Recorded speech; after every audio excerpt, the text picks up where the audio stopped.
WrestleZone! Yeah! All right, no theme music. I can't wait for the theme music to come back. What's up, everybody? It's Kevin Cal once again with a WrestleZone daily podcast. All right, we have so much content for you. All right, you're at home. Maybe you're going out for a walk. Maybe you're doing something. We got a ton of stuff for you. Okay, Monday through Thursday, we do the WrestleZone dailies. Okay, we're also dropping this week an interview with Eddie Edwards, who will be in action this Saturday at Slammiversary for the Impact title. What's going to happen there? We have that interview. EC3, is he going to show up at Impact? What is he doing post WWE? His 90-day non-compete comes up this Friday, and guess who's talking to him? On WrestleZone, and the most talked about tag team in professional wrestling, FTR. All of those interviews are available now in the WrestleZone podcast feed and, of course, at WrestleZone.com. We are live after NXT, a big episode there and a big episode of AEW. I'm not alone. The man who's ready to kill your fun and tell you to stay home, put on a mask, wash your hands, all right? The man who wishes COVID was dead yesterday, Mr. Robert DeFeels down in Tampa Bay, Florida. Robert, you covered AEW. I covered NXT. Let's jump right into it. What did you think of this week's AEW Dynamite? We saw some big returns. We had this big match between Moxley and Cage. What did you think? I think, okay, we got to talk about Sonny Kiss, because Sonny Kiss and Cody kick off the night.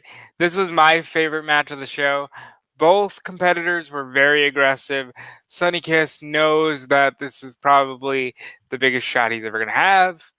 And I think after tonight, he's going to get more. But aggression. Great teases of a heel turn from one Cody Garrett Runnels Rhodes.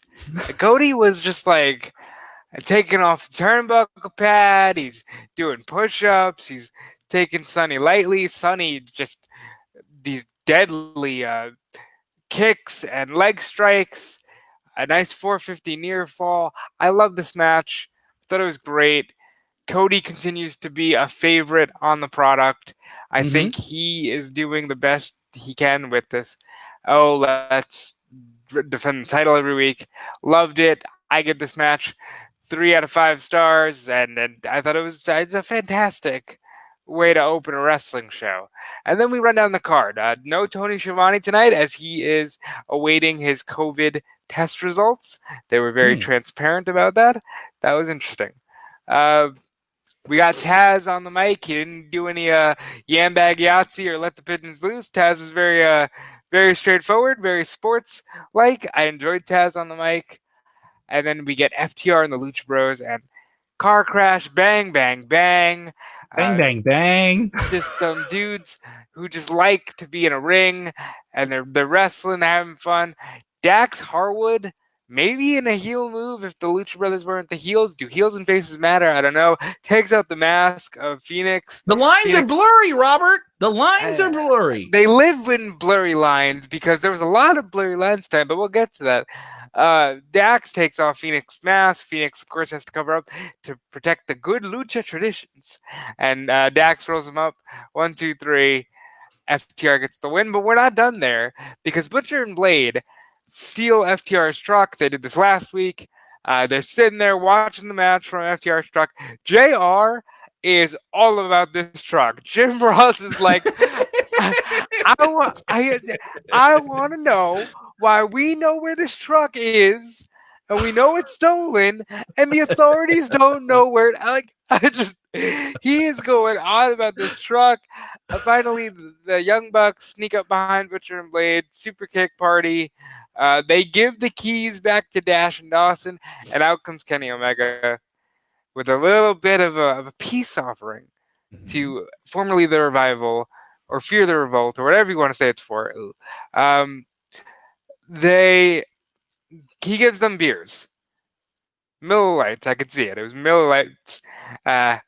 He toasts them. They think they're going to drink, and they dump the beers on Kenny Omega's head. Payback for Kenny dumping the beer that they offered. And Kenny is pissed. More on that later. Then we get a promo. You don't pour out a good beer. That's just disrespectful. You don't pour out a good beer, and I mean, now it's tit for tat. We're just wasting beers here. It's It's it's beer not for right. beer. It's beer for beer. I don't know how this match isn't sponsored by a beer. If I was Maybe. AEW and you're all about that 18 to 49 demo, how come you Oh, don't have we're a beer gonna sponsor, man? Kevin. We're gonna get to the demographic Oh, because dude, we're gonna talk about that demo god. I saw this Chris because Jericho clip because Chris I'm all Jericho. about you. I used to not be into the ratings, but my media mind comes on and I want to break them all down. I saw this Chris Jericho clip. Let's get into this. Chris Jericho Chris saying he won the ratings war and brought up Chris the male Jericho. 18 to 49 demo, said that his segment was the biggest segment that was watched and he's never been defeated. I thought this was really clever. I thought this is a fun way to bring it up. He trashed Orange Cassidy and says that a rematch isn't going to happen, even though the advertisers and TNT and the And the fans network want it. and the demo. And the demo. He called himself the demo god. If there is not a demo god shirt up on Pro Wrestling Tees by the time we get off the air, I will be highly surprised. Chris Jericho is living his best life. Orange Cassidy comes out through the crowd. We see some non-wrestling people in the crowd. This was very apparent. Orange Cassidy does this thing, and then he goes up here. And then he thumbs down, and down comes the orange juice and the orange peels from the ceiling. Chris Jericho, who's in a $7,000 white jacket, covered in orange juice, and he's screaming. And Ortiz is doing the Vince McMahon, I'm gonna swim in the puddle. He's slipping and sliding. Somebody throw me a towel. They throw him a towel, and he's wiping himself off, and the towel's got a big picture of Orange Cassidy on it. It's so simple. Kevin, I said this in the group chat. I mean this. I mean, Chris Jericho is leagues and bounds ahead of everybody else in this effing company, and it's not even close. Chris Jericho is on a different level. Chris Jericho is having fun. Laura the Rock saying, Kevin, leave Jericho alone. Join Jericho alone. Join him on his Saturday night special. Yes. I mean, if we were tight with Le Champion, the demo god, okay, me and Chris Jericho have chatted it up before. I did a fun interview with him back in November, so go check that out. But are you invited to the Inner Circle Zoom parties? Oh, no, Kevin? Come on. Why would I be invited to that? Well, that's what I'm saying. I'm not allowed to stare in that direction. You know what I mean? Like, I'm not even allowed to look at it. It's too rich for you, Kevin. It's too rich. Too rich for my blood. It's in a different tax bracket today on tax day, which is now in July somehow. 2020. But the next thing we got is the Nightmare Sisters, Brandy and Allie. I don't know where this is going because, I love Brandy and I love Allie, but who cares? You don't have a women's tag team division. What am I getting out of you two tagging? It just seems like filler, but anything that puts Brandy Rhodes on my screen, I'm good with. So Brandy gets the win, Allie gets the win. They're looking good. Then we get to the Vickie Guerrero, the Nyla Rose promo, and I just buried the lead. Vickie Guerrero's Nyla Rose's new manager. I did exactly what AEW did because they went to introduce Nyla and immediately played Vickie's music and then had to switch because somebody did an oopsie back in the truck. Did it seem like, because obviously they teased this segment. I saw a lot of people talking about this on Twitter that they kind of buried their lead. But did you get the feeling that maybe they were supposed to play out with Vickie's music? Like that to me, I got the feeling they were supposed to introduce Nyla, who would then throw it to Vickie. Kudos to AEW, giving Vickie Guerrero theme music for the first time in her nearly 20-year career. So she doesn't need the theme music. She just needs to come out and say, excuse me. But now the excuse me is embedded with a cool remix theme from good old Mikey Ruckus. They're doing things in AEW. And she's still the cougar. Nyla Rose now has a mouthpiece. I like it. I like the package. I like Vickie Guerrero in AEW. I like managers, Kev. I like what they're doing. I think it'll be a fun time. So they announced some stuff for next week. Jake Hager and Jericho will take on Jurassic Express. They announced Ivelisse and Diamante in a one-on-one match. So two women who, to the best of my knowledge, are not under contract, but they're on AEW. So I'm all good with it. they announced, obviously, Cody's going to defend the TNT Championship against who? They didn't say who. I think we gotta. They teased Warhorse. He's a big independent name on social media. They did that. They kind of teased it, but they didn't flat out say the match is going to happen. I think the no compete is up. I think it's Zack Ryder's turn. That would be so we would get a big jump there. That would be my guess. I'm going with always ready Matt Cardona, but we will see. Always ready Ryder, something like that. They got to get as close as they can to it, you know. So I do think that this will be an interesting period in the next week or two. We have Slammiversary on Saturday on pay-per-view. We have Extreme Rules on Sunday, but obviously I think if you're interested in the guy who was in WWE showing up somewhere else scenario, which I think any hardcore fan really is, the next week or two we'll see that. And I want to know what you guys are thinking here, because we are at the no compete scenario. That is something that our very own Dominic D'Angelo touched upon in his conversation with EC3.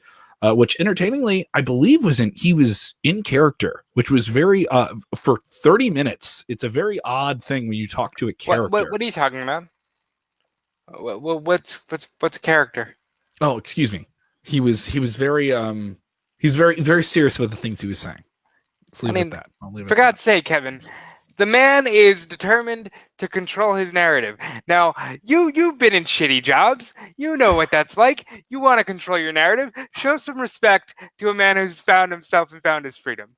Control your narrative, Kevin. Control yourself. Okay? All right. That's one. That's one, Robert. It's one freak out tonight. You got one. All right.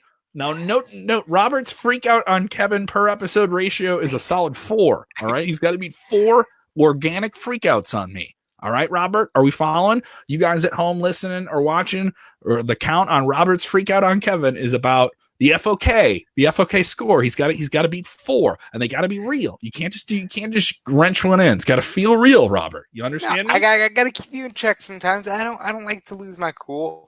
We're buds. We're bros. We're gonna hang out. We're gonna have a beer or two. We're gonna eventually do it. But I gotta control you. Like, we're buds. We're bros. Also on AEW tonight, we had a wild 6-man tag match with the Young Bucks in action against Jurassic Express, the Elite, Kenny Omega, along with the Bucks. What did you think of this? Oh my God. I said this last week with Hangman Page and Kenny Omega against Private Party. Some of this stuff is a little too, okay, I'm posting, and we're setting up a spot here. I'm getting a little like, can you make it look more fluid, please?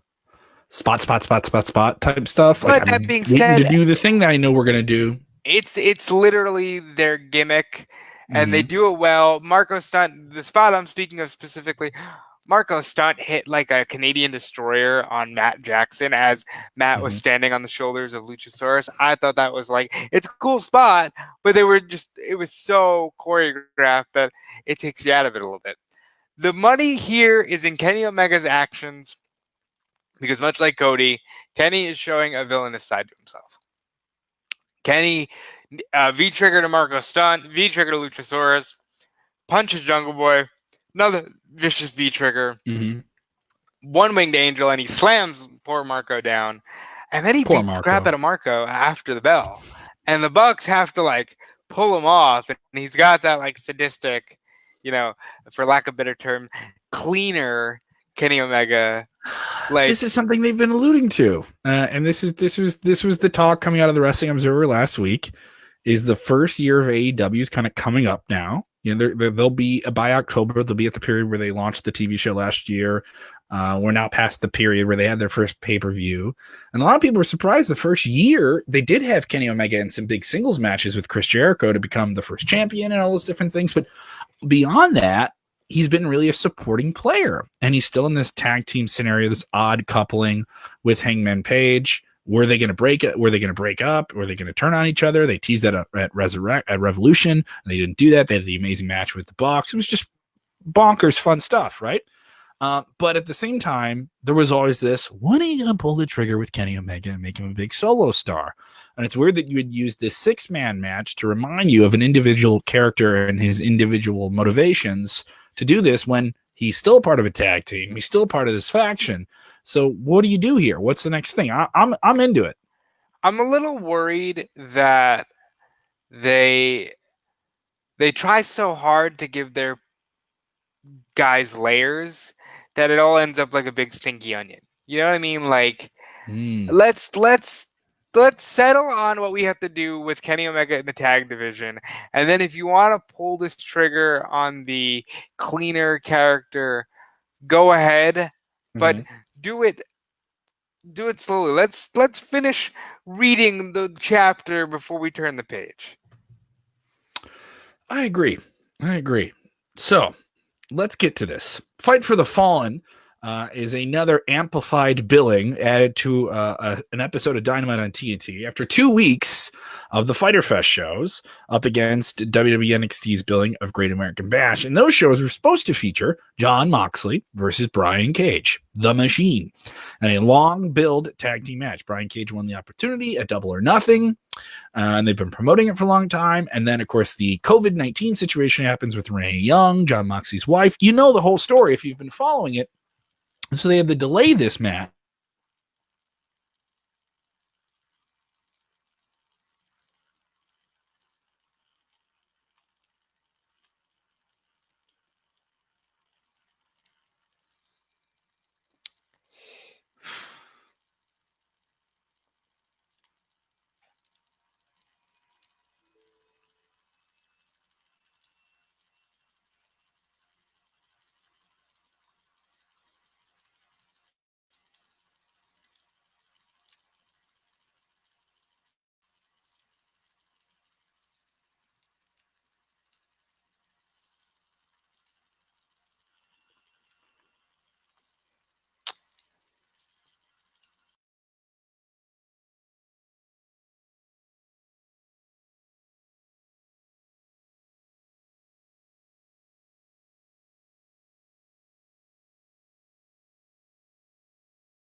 Well, you got to love when a podcast gets knocked off air.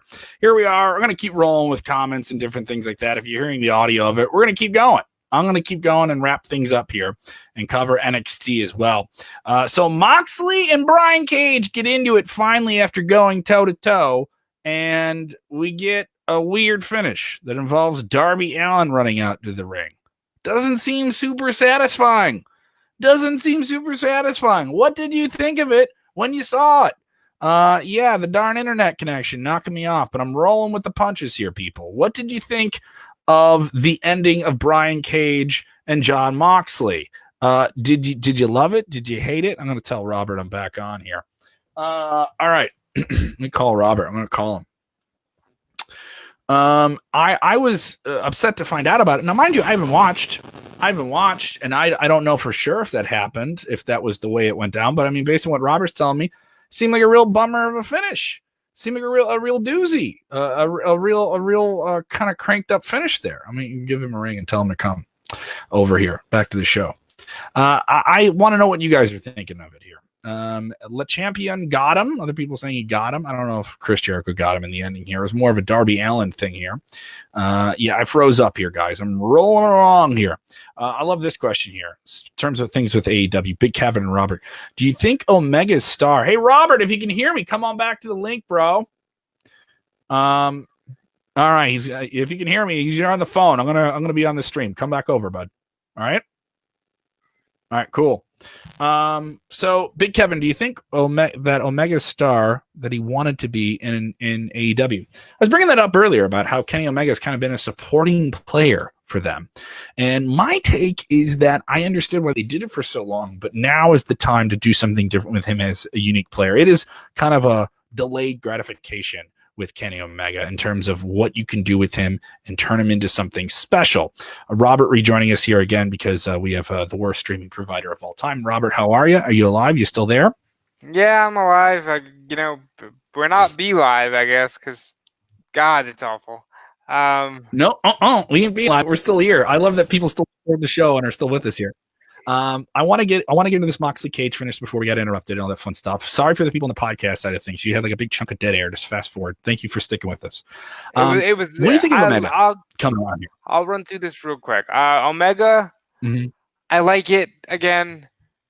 Finish the chapter before you turn the page, because I really think that the story is Hangman Page. That's his story to go villain. I don't know if Omega needs to be a villain. That's just me. Now, and that's the one you've been teasing too. That's the one you've been teasing. You've been teasing like Hangman turning and doing something, and now you're doing it with Kenny. It's just I want to know. It doesn't feel like there's a track here with it, you know. I feel like just what can you do? Poor guys. Everybody got slapped with COVID. Nobody expected this. Yeah. What can you do? Let's talk real quick about the main event. Jon Moxley cuts promo, says, Taz says I can't do the paradigm shift. I'll show you, you'll see, and I'm going to tear Cage's bicep because that kept him out for 5 months. And then he literally goes after his bicep for 20 minutes. And it's fine for what it is. He put him in an armbar for what seemed like forever, but Taz throws in the towel. I guess thinking as a smart coach, I'm going to save my man's arm, and then we're going to get up and we're going to beat the shit out of the champion.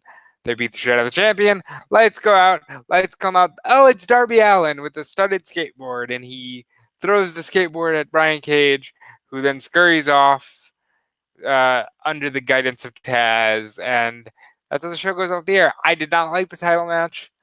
I want to see more of Jon Moxley on TV. I think you need to rebuild the character a little bit. I think people want more Moxley. I think the ratings have shown that people care about Jon Moxley. Jon Moxley is a draw. And I think the ratings will be up this week. They might even beat NXT because NXT didn't have a solid, getter because everything's kind of new and fresh with NXT. I just want to see more done with Mox.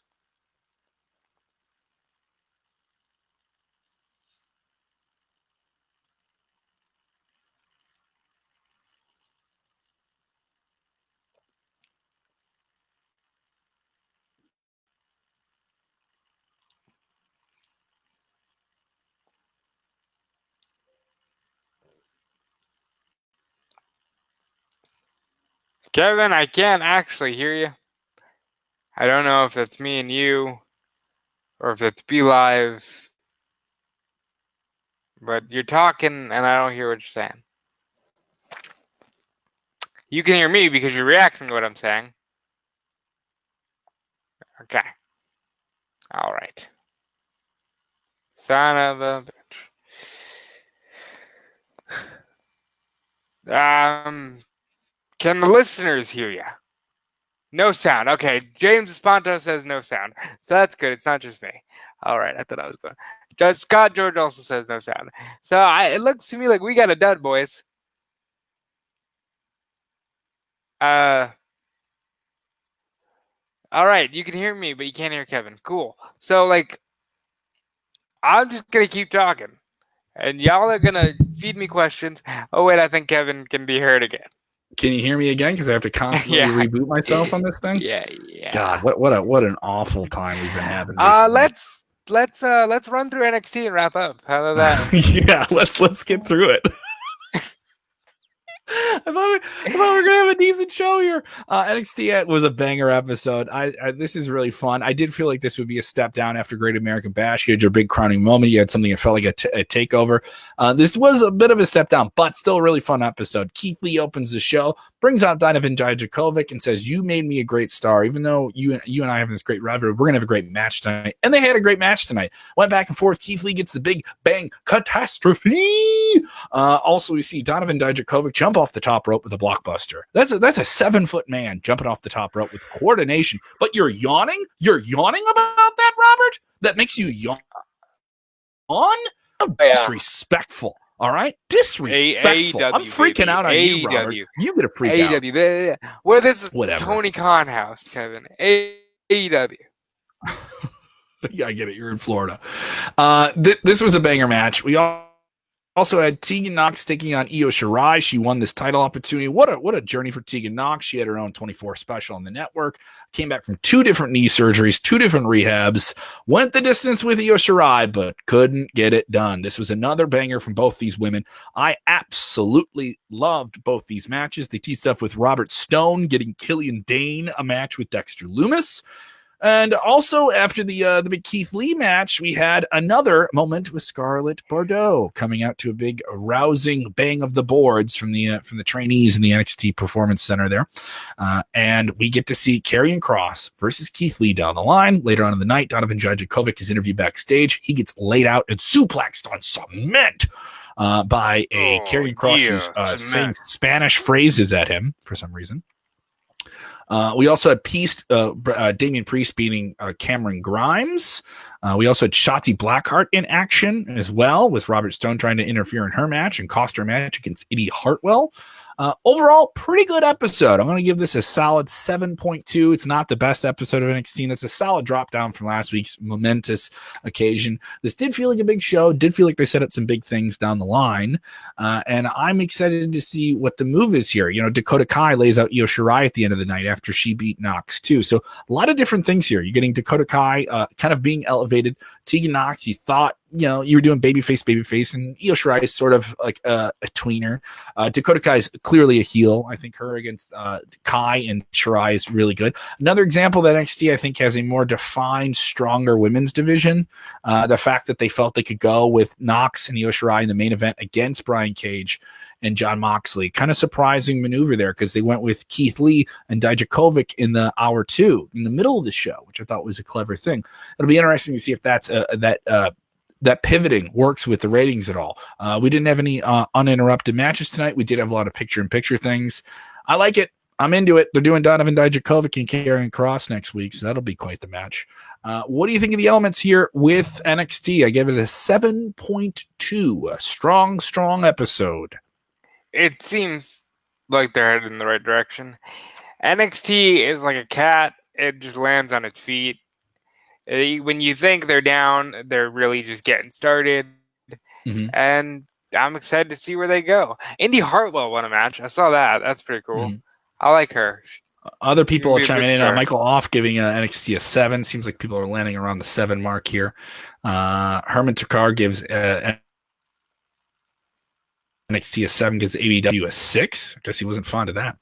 Steve Irwin wants to know about the big WWE name that debuted in AEW. We mentioned this a little bit earlier before we had the Vickie Guerrero. She yelled, "Excuse me," and talked about how Nyla Rose is going to run through the women's division. Said that she's going to take all of their opportunities, and because she's evil. Everybody's evil. Everything is evil. New Japan is evil. Bullet Club is evil. Life is evil, Kevin. Speaking of New Japan, they did shows with thousands of people at them this past weekend. With the end of the New Japan Cup tournament and Dominion, we will be talking tomorrow with Ross Berman about that. So we'll dig into the idea of live fans returning to wrestling in Japan and what that's like. So we'll be covering up on that. If you're a big New Japan fan and you want to get caught up on the tournament, you didn't get to catch it, we'll dig deep into that. We'll also talk about the developing situation with COVID-19. It kind of hangs over everything. You watched AEW tonight. Before we went live, you told me you were a little irked about something that AEW did tonight that is COVID-19 related. They have fans. They have fans in the upper bowl. I guess they want, more authentic reactions. I'll give them credit. You got authentic reaction. I am so concerned for everybody's safety, and trust me, I'm tired of it. I'm tired of. I want to watch wrestling, Kevin. I don't want to watch wrestling and worry about the coronavirus. I want to just watch wrestling. But I am so concerned about COVID, and to see that they had people in the stands, I just don't think it's necessary, Kev. Don't think it's necessary. It'll be a long time before we see live wrestling. But as much as people see bad news, I did see some good news, and this isn't anything related to wrestling. Is there is an American company named Moderna, which is one of the leading candidates in developing a vaccine for the COVID-19 coronavirus, and they are entering the final stage of looking into that, and they will start that on July 27th. It'll have 30,000 people in this phase of study, and so hopefully we'll be able to find something by the end of the year. Is it possible? We'll find out. So there is some hope. Don't give up, everyone. Be safe. Keep your distance. Wash your hands. Don't go to big events with a ton of people at them. Keep your distance. All right. If you gotta go out and do stuff. I get it. But stay safe out there, and we mean that, everybody. We are working on new tech for the show. So if you people watch the live show and taking the podcast, we're working on it. It's not something we're not ignoring and everything like that, too. I do want to remind you those big interviews available in the podcast feed. FTR, Eddie Edwards, and we're dropping a big one. All right, this one is going to be a doozy. Terry Funk, an exclusive interview on the WrestleZone podcast feed with Terry Funk. Come on, dude, this is a huge one. Terry Funk, one of the craziest men in wrestling history, Robert. Legitimate shout out to Dominic D'Angelo, who deserves so much credit. He's a mad hustler. I love Dominic. He's the dude. I am so jealous. I'll be honest, I didn't get into this aspect of wrestling to talk about the coronavirus. I want to be sitting there chatting it up with the hardcore legend, Terry Funk. I want to hear him call Dusty Rhodes an head-sucking dog. You're an head-sucking dog. I want to hear him talk about, oh, I love Cactus. Cactus is one of my favorite guys. Dominic got to talk to Terry Funk for well over half an hour. Yeah. I'm very jealous. He used his autobiography. They talk a lot about it. It's a great interview. It's Terry Funk. I said this to you guys, and I'll say it again. Legitimate top 10 all-time wrestler. Yeah. You can't change my mind on that. He can do it all. He could do it all. Probably still could go. If you put him in the ring with Cody tomorrow, Cody would have the match of his life. Terry Funk is the man. Stay tuned to that coming to the podcast feed. FTR, EC3, control your narrative. I'm so excited for what we have on the WrestleZone podcast feed. We're doing a lot of awesome stuff, and just the whole team deserves to be proud. Yeah, and we're getting tested by everything with COVID too, because I'm not in my studio, I'm not in my normal setup, so I appreciate everyone's support through everything. So that's kind of why this continues to be an issue. James Espanto.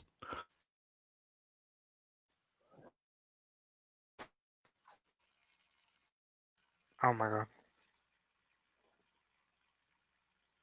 I think he froze again, everybody.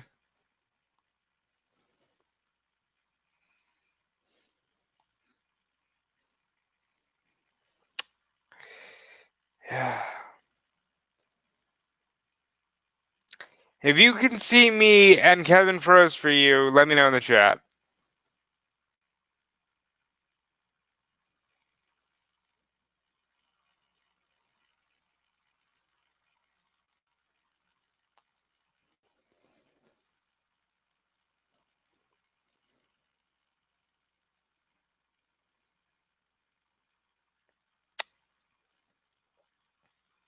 Okay, Kevin's gone. I'm just doing commentary because I don't see any comments on the screen that say Kevin's frozen. Okay, so if you could see me, I will say this. Okay, cool. I think that everything we have going on is fantastic. James Espanto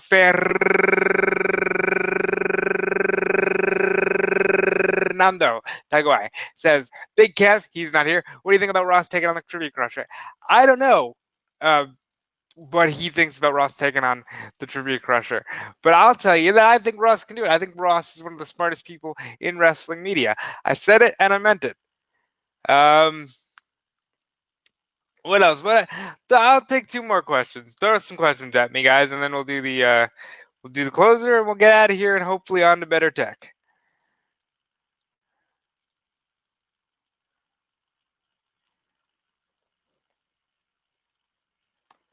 You know, because you gotta love Be Live. While we're here, you can follow me on Twitter and Instagram at DudeFelice.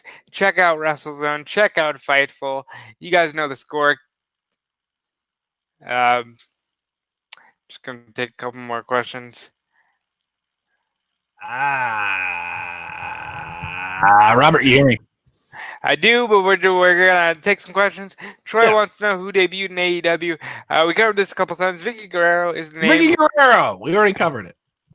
Yeah, it's not a WWE guy, it's a WWE gal, but she is one of the best names of the last 20 years. I said She's a that and I Hall of can't Famer. believe it. Right, she'll go in the Hall of Fame, won't Oh, she? yeah.